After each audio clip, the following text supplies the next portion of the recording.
كنتمنى ان اليوم نشوف وزير العدل كيدافع على الشرف ديال بصح، لان تبهدل وزير الفساد اخنوش ان فولور عبد الاله بن كير.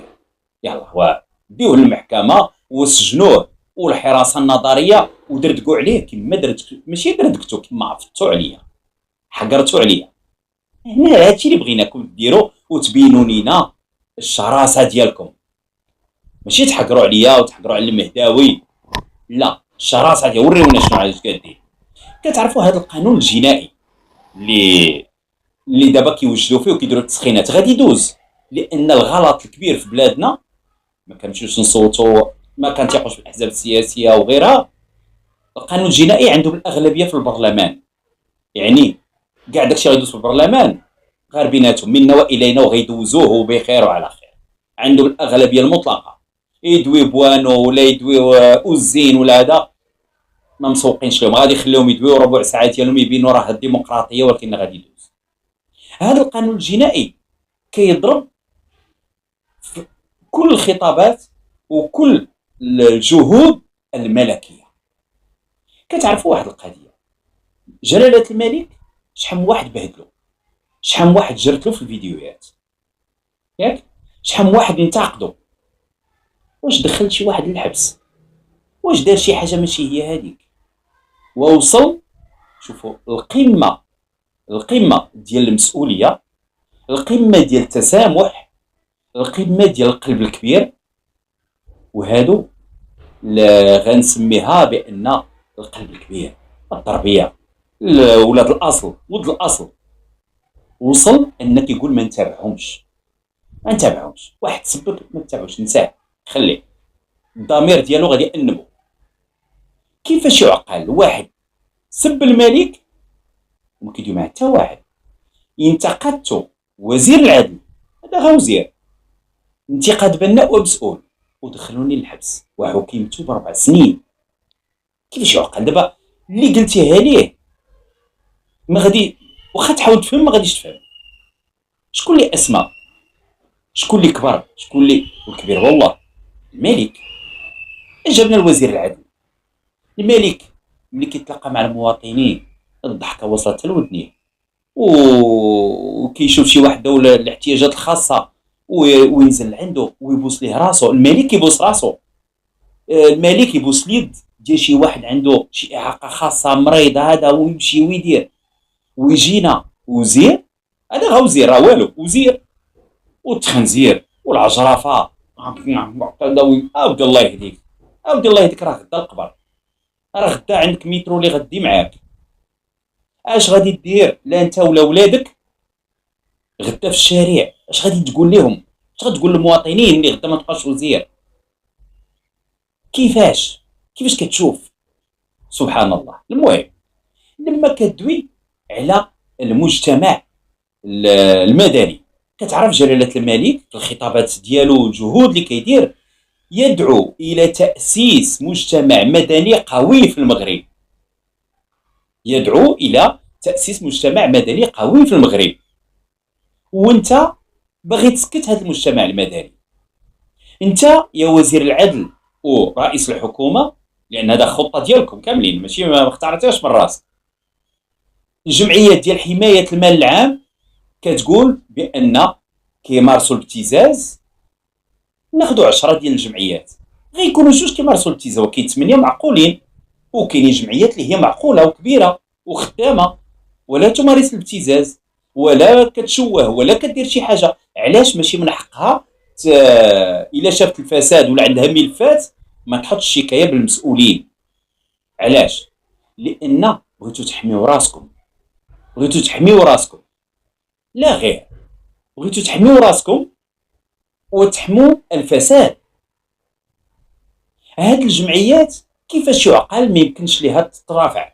شكون هو الشريك الرئيسي للمغرب؟ هو الاتحاد الاوروبي. كتعرف بان الاتحاد الاوروبي كل مواطن كما بغى يكون من حقه يمشي يحط شكايه الى شاف شي مسؤول شي تهرب ضريبي ولا شاف شي حاجه ولا لاحظ شي حاجه يمشي يحط شكايه. مواطن عادي يمشي يحطها، هذا ما جمعيه ما والو. حنا في المغرب جمعيه على قدام ما يمكنش لها تحط شكايه الا شاف الفساد، لا اسكت. وهذا الشيء تشجيع للفساد، يعني معولين انت شفارت. دابا غادي يوليو الشفاره بيناتهم، ملي كنتكلم على الشفاره، الشفاره ديال المال العام، غادي يوليو بيناتهم ملي كيتكلموا كيقول ليه شحال ضربتي، كيقول ليه 10 المليار. ويلي على 10 المليار، انا ضربت 21 مليار، انا ضربت 17 مليار ديال الدرهم، يلا وما كاينش شو حتى ما غيدوي معايا، انت كانبو. كيفاش؟ علاش المجتمع المدني؟ كتعرف شحال ديال المسؤولين، غنتكلم على ماشي مسؤولين ولكني منتخبون، شحال من رئيس جماعه، شحال من برلماني، شحال من موظفين ولا شي حاجه راهما في السجون ولا امام محاكم بفضل المجتمع المدني، بفضل المجتمع المدني. سي وهبي، انت اللي بغيتي تفرض علينا هذا القانون الجنائي ديالك وتكمم الافواه.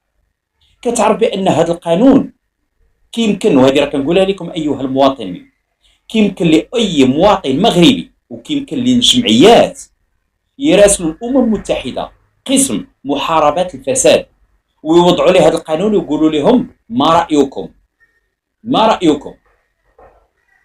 راه حنا كمجتمع الا ما تحركناش، كمجتمع مغربي مدني الا ما تحركناش كمواطنين، القانون الجنائي غادي يدوز، واللي دوا يرعف، اللي دوا غادي يرعف، وغادي تشوفوا السجون وغتشوفوا الفضايح كي غادي تكون. غادي خصك تسد فمك. كتعرف هذا القانون الجنائي اكبر ضربه للقضيه الوطنيه.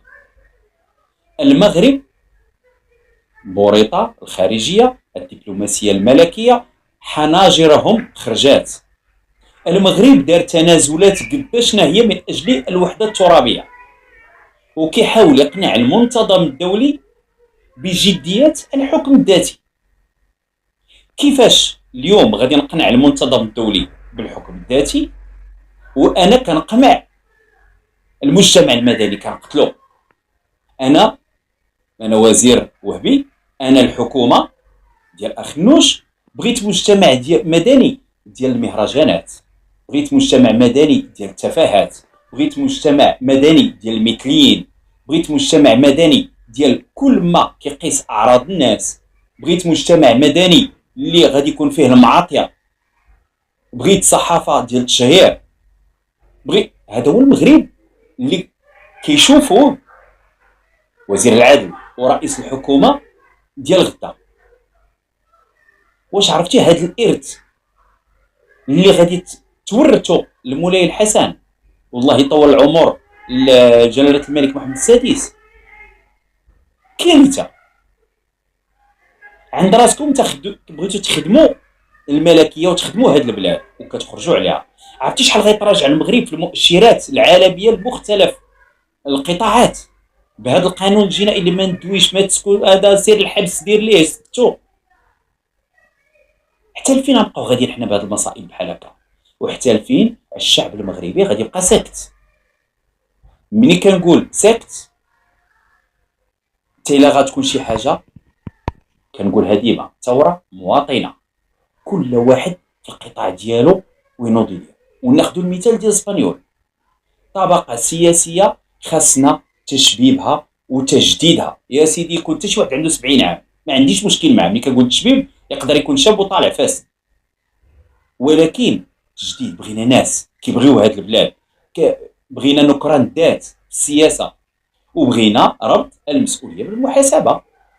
اخويا انت مسؤول، ها، وبغينا قضاء يكون مستقل، والقاضي عاوتاني حتى هو يكونوا واحد القضاة ناس كبار سنا، ناس كيخافوا الله، ناس الى زقلها القاضي ولا طرات شي حاجه ولا شهوه ينزلوا عليه. وهنا غيولي كلشي كيخاف وكلشي كيطبق القانون وكاين عنده السلطه التقديريه وغيره، ويكون في نفس الوقت انساني. حتى لمتى غادي نبقاو ساكتين امام هذه الفضائح ديال هذا القانون الجنائي اللي راه هو جاي؟ غادي مره اخرى ساخاطب وزير العدل عبد اللطيف وهبي، امتى بين لينا انك غدافع على شرفك لما اتهمت بوزير الفساد؟ اخنوش vous avez été traité de voleur. وبينوا لينا يلا نوضوا دعيوه ونوضوا ليه كيما نضتوا ليا، كيما سجنتوني، كيما حرمتوني ولا خطفتوا ولا شفرتوا 6 شهور من حياتي وحكمتوا عليا ب4 سنين سجنا وكرفستوا عائلتي وكرفستوا اصدقائي وكرفستوني معاهم. يلا بينوا لينا، وكيما غادي تمرمدوا المهداوي بينوا لينا واش ماشي حشومه. وزير العدل فين ما دوا الا هو كيدير شي مصيبه، فين ما دوا. والاضرابات في المحاكم كلشي الموظفين وهذا مقلقين.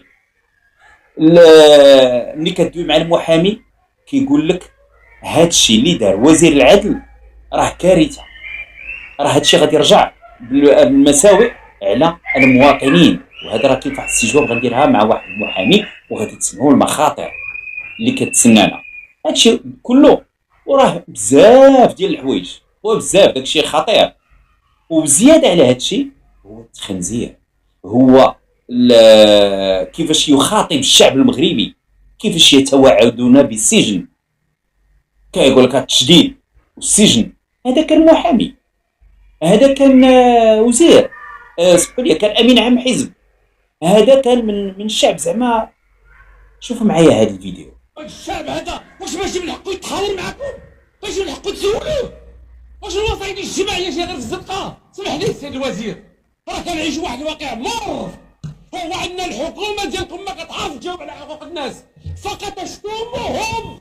كيفاش مواطن كيصوت عليك كديمقراطي وانت كتشتمو كتكفو كتقولي مداوي، والحكومه كذلك الحكومه ساكت على السبان، على السبان. هذه حكومه، هذه حكومه شهاده الملك، هذه حكومه كيرفعها البرلمان. سمح لي السيد الرئيس، وانت مشيت تقول لي انا كنت موجود السبان. اشنو بان لكم؟ هذا كي كان يمكن هذا الشيء كله اللي داير من اجل المنصب، من اجل الكرسي. شوفوه دابا كي ولا هذا الفيديو راه غير هاد الايام هذه. ولا الان ما كاينش الفساد من طرف هذه الجمعيات، الابتزاز والنصب واستعمال الوسائل ضد والشكاية الكيدية للابتزاز ما كاينش. ونحن في حجة القانون الجنائي سنتشدد في هذا الموضوع. سبحان مبدل الأحوال، سبحان مبدل الأحوال. المهم مرة أخرى غادي نقول لكم إن الله لا يغير ما بقوم حتى يغيروا ما بأنفسهم. كل شيء بيدينا حنايا، حنا 40 مليون. شحال هما؟ 100 200 موظف ولا شنو هو اللي غادي نقولوا؟ ما نقولش فساد، فاشلين في تسيير المغرب. كاين ملك البلاد، كاين المؤسسه الملكيه، كاين حنا الشعب. ثوره مواطنه نمارسوا الحقوق ديالنا، نتكلموا، وبارك علينا من الانانيه. غنبقاو ساكتين حتى غنجيبوها في راسنا. خاصنا نتحركوا بطريقه مسؤوله لتني الحكومه على هاد المصائب وعلى هاد الفضائح ما تبقاش تعاود. وفي نفس الوقت نترجى تدخل المؤسسه الملكيه باش ترجع الامور للنصاب ديالها. وما بغيناش بحال هاد الفضايح يبقاو يخرجوا، وما بغيناش شي مسؤول كيما بغى يكون يبقى يتوعد المغاربه بالحبس بالسجن. والناس كيقولوا المغرب ولا في دولهم كيبشروا بالخير، كيبشروا بان راه عندنا وغنديروا شي حوايج زوينه العداله الاجتماعيه وغنديروا. واحد كيتكلم لينا على سجن المغاربه، تشديد العقوبات، اواه وبزاف على الديكتاتوريه. وحنا ما قابلينش شي مسؤول كيما بغى يكون يرجعنا الى سنوات الجمر والرصاص وما عرفت شنو. لا، بغينا مغربين افضل، بغينا العداله الاجتماعيه، بغينا الخير لهاد البلاد والمغاربه داخل وخارج ارض الوطن. عندنا كل شيء المقومات وانا كنقولها. الله يدير شي تاويل الخير، والله يحفظنا ويحفظكم ويسر اموركم، والله يجعل اياماتكم كلها افراح ومسرات.